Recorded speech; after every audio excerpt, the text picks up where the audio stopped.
Hello friends, welcome to ATN Magi kitchen. இன்றைக்கி நம்ம வீடியோவில் நல்ல சூப்பரான டேஸ்ட்டில் ஒரு சைட் டிஷ் எப்படி செய்யறது பார்க்கலாங்க.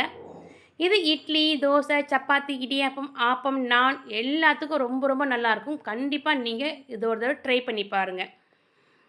நம்ம எப்பவுமே பார்த்தீங்கன்னா எறா வந்துட்டு தொக்கு பண்ணி சாப்பிடுவோம். டேஸ்ட் ரொம்ப ரொம்ப நல்லாயிருக்கும். ஆனால் நம்ம எப்பவுமே சாப்பிட முடியாது. இப்போ இந்த மாதிரி புரட்டாசி மாதத்தில் நம்ம அந்த மாதிரி சாப்பிட்றதுக்கு ரொம்ப கஷ்டமாக இருக்கும். அந்த ஸ்டேஜில் நாம் இன்றைக்கி ஒரு சைவம் எறா தொக்கு தான் பார்க்க போகிறோம். ரொம்ப நல்லாயிருக்குங்க. நீங்கள் எப்படி அந்த எறா வந்து சாப்பிட்ட நல்லாயிருக்குமோ அதே மாதிரி இந்த சைவத்துலையும் செஞ்சு பாருங்கள். டேஸ்ட் ரொம்ப ரொம்ப நல்லாயிருக்கும்.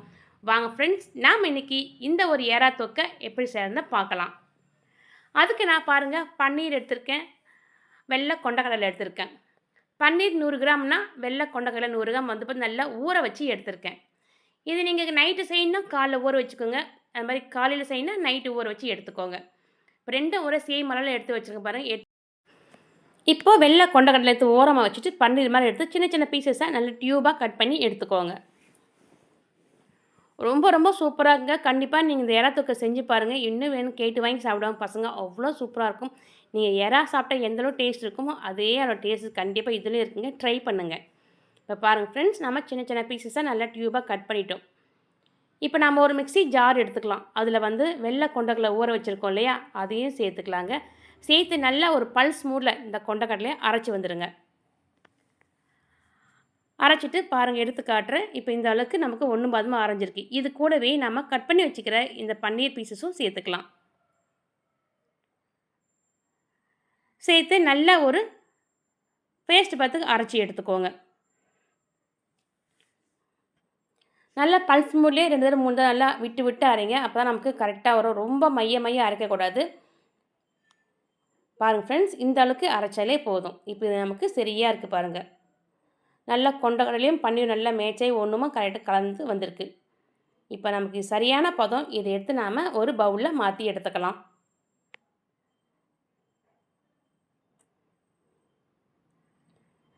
யாராருக்கெல்லாம் நான்வெஜ் பிடிக்கலன்றவங்களுக்கு இந்த மாதிரி செஞ்சு கொடுக்கலாங்க. டேஸ்ட் ரொம்ப நல்லாயிருக்கும். அதேமாதிரி நான்வெஜ்ஜு சாப்பிட முடியலையே நினைக்கிறவங்களுக்கு இந்த மாதிரி செஞ்சு கொடுங்க. இப்போ இது கூடவே பாருங்கள், 1 ஸ்பூன் வந்து கடலை மாவு எடுத்திருக்கேன். அது கூடவே 1 ஸ்பூன் மைதா மாவு சேர்த்துருக்கேன். 1 ஸ்பூன் கரம் மசாலா, 1/2 ஸ்பூன் மஞ்சள்தூள், 1 ஸ்பூன் மிளகாய்த்தூள் அது சேர்த்து நல்லா மாவோடு கலந்து விட்டுருங்க. நீங்கள் உப்பு வேணும்னு நினச்சிங்கன்னா லைட்டாக இதில் கொஞ்சம் ஒரு பிஞ்சு சேர்த்துக்கோங்க. நான் வந்து உப்பு சேர்க்கலை. நல்லா பிசைஞ்சு எடுத்துக்கோங்க. இந்த மசாலா மாவு நல்லா ஒன்று போல் கலந்து வரணும். அந்த அளவுக்கு பிசைஞ்சு எடுத்துக்கோங்க. நான் எடுத்து காட்டுறேன் பாருங்கள் எந்த அளவுக்கு வந்திருக்குன்னு. இப்போ நமக்கு சூப்பராக வந்திருக்கு பாருங்கள். பாருங்கள் ஃப்ரெண்ட்ஸ், இப்போ நம்ம லைட்டாக கொஞ்சம் உள்ளங்கையில் எண்ணெய் தடவி எடுத்துக்கலாங்க. எடுத்துட்டு சின்ன சின்ன உருண்டையாக எடுத்து நல்லா கையில் திரட்டி எடுத்துக்கோங்க. நல்ல விரல் சைஸுக்கு நல்ல நீட்ட வாக்கிலே திரட்டி எடுத்துக்கோங்க.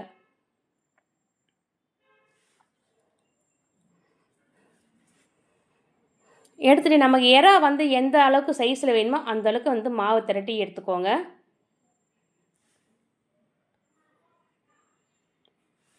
பாருங்கள் ஃப்ரெண்ட்ஸ், இப்போ நம்ம சூப்பராக இதை நல்லா நீட்டமாக திரட்டி எடுத்துட்டோம். சின்ன கத்தி ஒன்று எடுத்துக்கோங்க. எடுத்துகிட்டு அதுக்கு மேலே லைட்டாக ஒரு கோடு போட்டுக்கோங்க.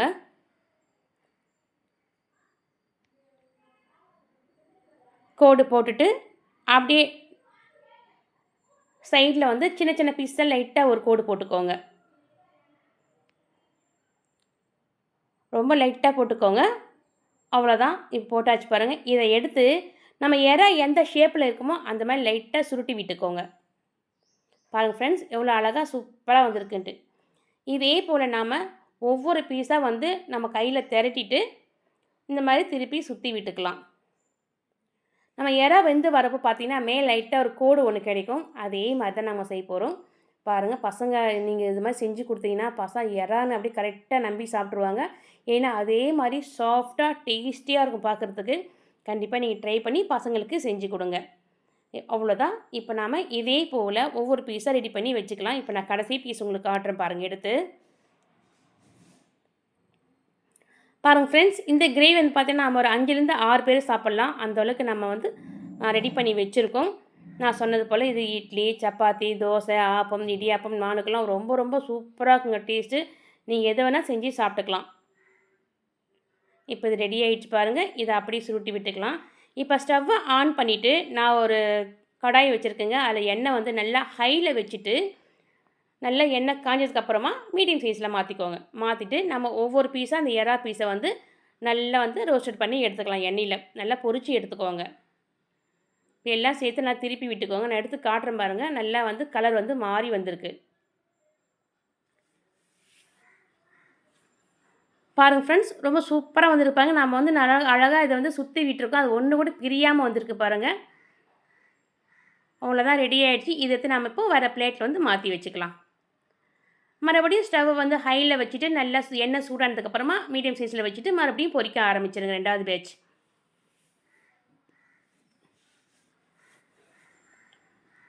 பாருங்கள் ஃப்ரெண்ட்ஸ், இது வந்து நீங்கள் தொக்காவும் செஞ்சுக்கலாம், நல்லா கொஞ்சம் கிரேவியாகவும் செஞ்சுக்கலாம். சுட சுட சாத்தோட நல்லா அந்த கிரேவி போட்டு பசஞ்சு சாப்பிட்றப்போ ரொம்ப ரொம்ப சூப்பராக இருக்கும். இப்போ நாம் எல்லாம் போட்டாச்சு பாருங்கள். நல்லா வெந்ததுக்கு அப்புறமா லைட்டாக அப்படியே திருப்பி விட்டுக்கோங்க.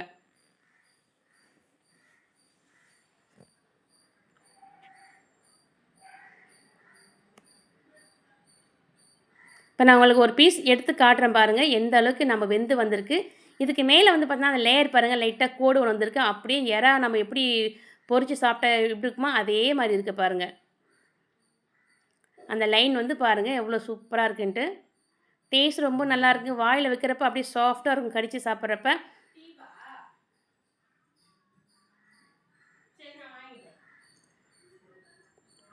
பாருங்கள் ஃப்ரெண்ட்ஸ், இப்போ நம்ம எல்லாமே வந்து பொரித்து எடுத்தாச்சு. 2வது பேட்ச் நல்லா எடுத்தாச்சு. எடுத்து நம்ம ஒரு பிளேட்டில் மாற்றி எடுத்துக்கலாம்.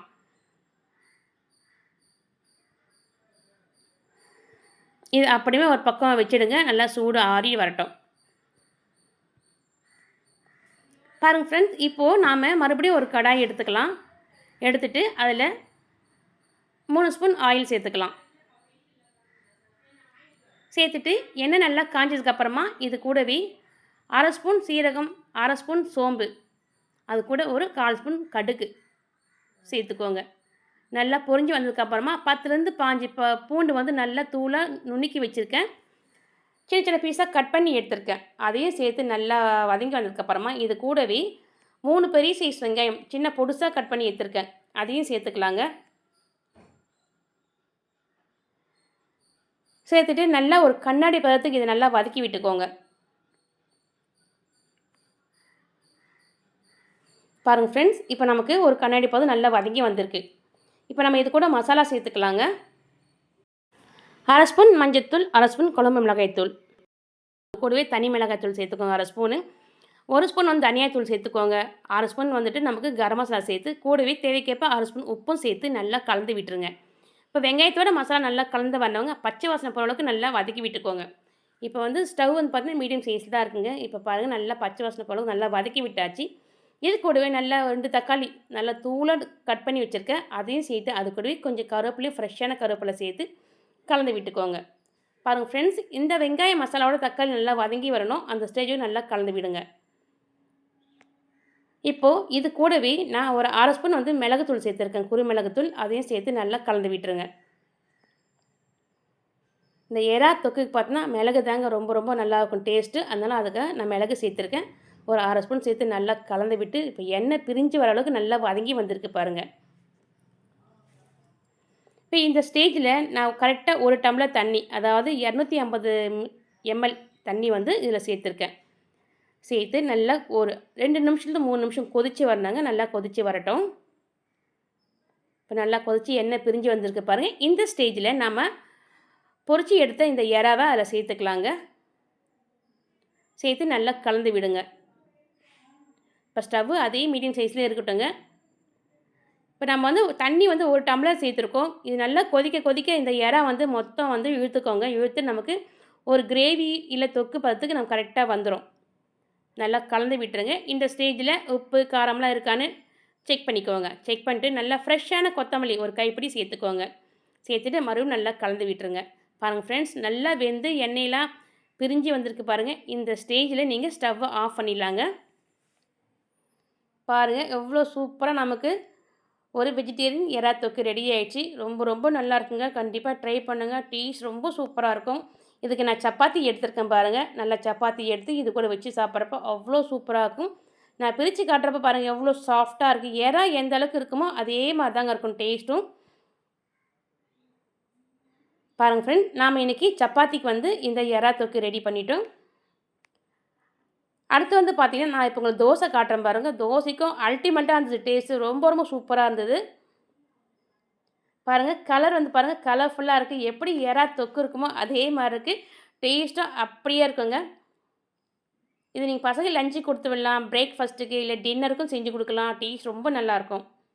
பாருங்கள் இப்போ நான் தோசையை புட்டு எறா தொக்கை வந்து எடுத்து காட்டுறேன் பாருங்கள். அவ்வளோதான், நமக்கு சூப்பரான ஒரு கிரேவி ரெடி ஆகிடுச்சு. ட்ரை பண்ணுங்கள். பாருங்கள் ஃப்ரெண்ட்ஸ், இப்போ நான் வந்து சுட சுட இட்லி நல்லா சாஃப்டாக வந்து தட்டில் வச்சுருக்கேன். அதுக்கும் இந்த எறா கிரேவி வந்து வச்சுருக்கேன். ரொம்ப ரொம்ப நல்லாயிருக்கும். இட்லிக்கும் ட்ரை பண்ணி பாருங்கள். பாருங்கள் ஃப்ரெண்ட்ஸ், இந்த வீடியோ நான் உங்களுக்கு பிடிச்சிருக்குன்னு எதிர்பார்க்குறேன். அப்படி பிடிச்சிருந்தால் நம்ம ATN மகி சேனல் போய் மறக்காமல் சப்ஸ்கிரைப் பண்ணிக்கோங்க. லைக் பண்ணுங்கள், ஷேர் பண்ணுங்கள், கமெண்ட் பண்ணுங்கள். பாருங்கள் ஃப்ரெண்ட்ஸ், நம்ம வீடியோ இப்போ தான் புதுசாக பார்க்குறீங்கன்னா மறக்காமல் சப்ஸ்கிரைப் பண்ணிவிட்டு ஃபுல்லாக கடைசி வரைக்கும் பாருங்கள்.